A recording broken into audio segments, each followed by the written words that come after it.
wala po. Ito. Sponsored by KFC. Kentucky's Fried Chicken.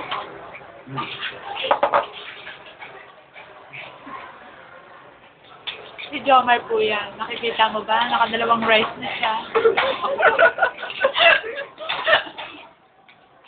Kung di nang natatanong, sa dalawang rice.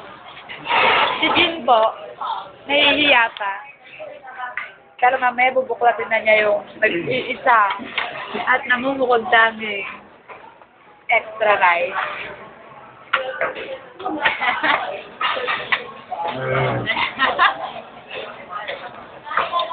Sa kanya naman. Sa akong lang. Oo, ibig sabihin, hindi ko makain ito. Ako lang ako.